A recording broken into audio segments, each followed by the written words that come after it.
OTT exam date कहीं बदलिला ओ triple SC net exam पछरे रही कि कारण एडमिट कार्ड आसी जाइथिला 5 आमर 28 तारिख रे एग्जाम हेबार थिला किंतु ता सहित एडमिट कार्ड मध्य आसी सारिथिला तथापि कहीं ओटीटी एग्जाम रो डेट बदलिला चलतु यार डिटेल्स जानिबा। नमस्कार सांग माने स्वागत आपण मानकु आमर Odisha teacher hub YouTube channel को। ओटीटी 2024 परीक्षा तारीख हठात कहीं बदलिला 28 जून बदल रे वर्तमान 5 जुलाई रे कहीं परीक्षा हेबो। आज वीडियो आम यह पछरे संपूर्ण कारण जानिबा। देखंतु बीएससी ओडिशा तरफ रु आसी जाइसी प्रेस रिलीज 21/6/2024 रे एवं 28 तारिख रे जो एग्जाम हेबाकु थिला ओटीटी एग्जाम ताहा पुणी थरे बदलिछि एवं 5 तारिख जुलाई 5 तारिख रे करा जाइछि एग्जाम। सही टाइमिंग ता सही समान अछि। एठारे सफा सफा लेखा हिछि मध्य जे कैंडिडेट मानकु डाउनलोड एडमिट कार्ड करिवा पई आउ आवश्यकता नाही। सही समान डेट सही एडमिट कार्ड धरि कि आपण सही जगह को जाई कि एग्जाम दे पारिबे। आउ थरे एडमिट कार्ड डाउनलोड करिया पई पड़िबो नाही। से मानकु सही पुराना एडमिट कार्ड रे जे माने डाउनलोड करिसंती सही एडमिट कार्ड ही वैध हेबो किंतु आपण अलगा तारिख रे जाई कि सही 5 जुलाई रे आपण एग्जाम दे पारिबे जाई कि।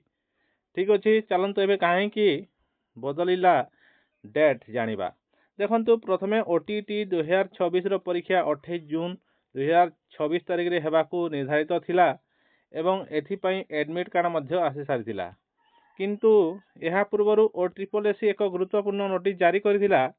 सही नोटिस अनुसार सीआरई 2025 कंबाइंड रिक्रुटमेंट एग्जाम अधीन रे हेबाकू थिबा जो आरआई एआरआई अमीन junior assistant ICDS supervisor VW SFS भली परीक्षा होउथिला सेथिरे जो 20 जून 2026 20 जून रे जो एग्जाम थिला ताकू स्थगित रखी 28 जून 2026 को स्थानांतरित करागला।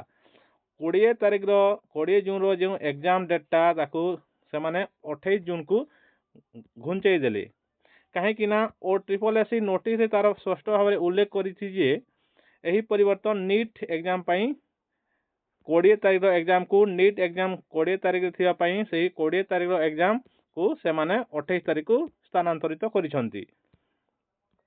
तेणु नीट एग्जाम जो 20 तारिख रे हला सही 20 तारिख आरआई एग्जाम को घुंचई दिया गला 28 तारिख को।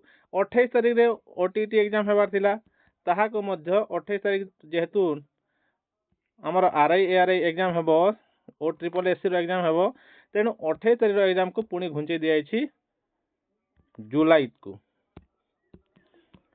एबे देखंतु समस्या हला ओटीटी परीक्षा पूर्व 28 जून रे निर्धारित थिला किंतु ओ ट्रिपल एससी 28 तारिख रे करिदेला फल रे एक दिन रे दुईटी बड़ राज्य स्तरीय परीक्षा हेले परीक्षा केंद्र इन्विजिलेटर प्रशासनिक व्यवस्था एवं अनेक परीक्षार्थी उभय परीक्षा देवा पई से माने समस्या से मानक निकट रे समस्या उपजिबो। से माने यदि उभय थिरे परीक्षा तांकर होउथिबो से माने परीक्षा देई परिबे नाही।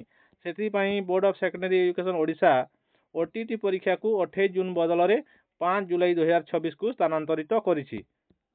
बुझी परिले एवं एही आपण मानको जदि सम्यक भाव रे बुझीबा प्रथमे 20 तारिख रो एटा आरआई एग्जाम थिला ओ ट्रिपल एससी धरा जो 20 तारिख रे ओ ट्रिपल एससी रो एग्जाम थिला किंतु 20 तारिख रे ओ ट्रिपल एससी एवं एई दिन नीट एग्जाम उभय एग्जाम रहिबारु ए ओ ट्रिपल एससी एग्जाम को जून 28 को स्थानांतरित कला गला।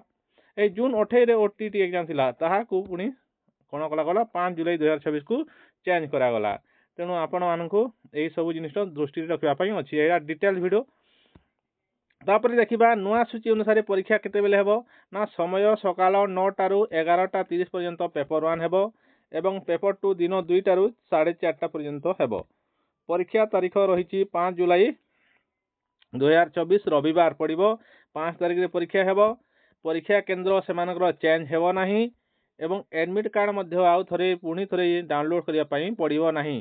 सही पुराना एडमिट कार्ड रे आपण माने परीक्षा देई पारिबे केवल डेट ही परिवर्तन हेबो। तेणु आउ थरे डाउनलोड करिया पई एडमिट कार्ड पड़िबो नाही।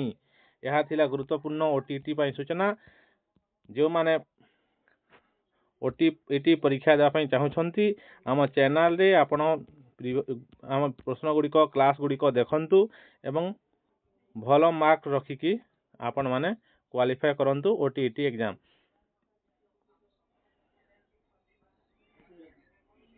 ଏହି ଅପଡେଟ୍ ବିଷୟରେ ଆପଣଙ୍କ ମତାମତ କମେଣ୍ଟରେ ନିଶ୍ଚୟ ଜଣାନ୍ତୁ। ଭିଡ଼ିଓ ଯଦି ଭଲ ଲାଗିଛି ଲାଇକ୍ ସେୟାର ଏବଂ ସବସ୍କ୍ରାଇବ୍ କରିବାକୁ ଭୁଲନ୍ତୁ ନାହିଁ। ହଁ ଆଉ ଥରେ କହିନେଉଛି ଆମ ଚ୍ୟାନେଲକୁ ସବସ୍କ୍ରାଇବ୍ କରନ୍ତୁ। ଯେଉଁମାନେ OTT ପରୀକ୍ଷା ଦେଉଛନ୍ତି ସେମାନଙ୍କ ପାଇଁ ଏହା ଏବଂ ଆସିଷ୍ଟାଣ୍ଟ ଟିଚର ପାଇଁ ନିଶ୍ଚିତ ଭାବରେ ଲାଭକାରୀ ହେବ। ଆମର ଭିଡ଼ିଓ ଗୁଡ଼ିକ ଦେଖନ୍ତୁ, OTT ଏକ୍ଜାମ୍ ଭଲ ଭାବରେ କ୍ଲିୟର କରନ୍ତୁ। ଭିଡ଼ିଓ ଦେଖିଥିବାରୁ ଆପଣଙ୍କୁ ବହୁତ ବହୁତ ଧନ୍ୟବାଦ।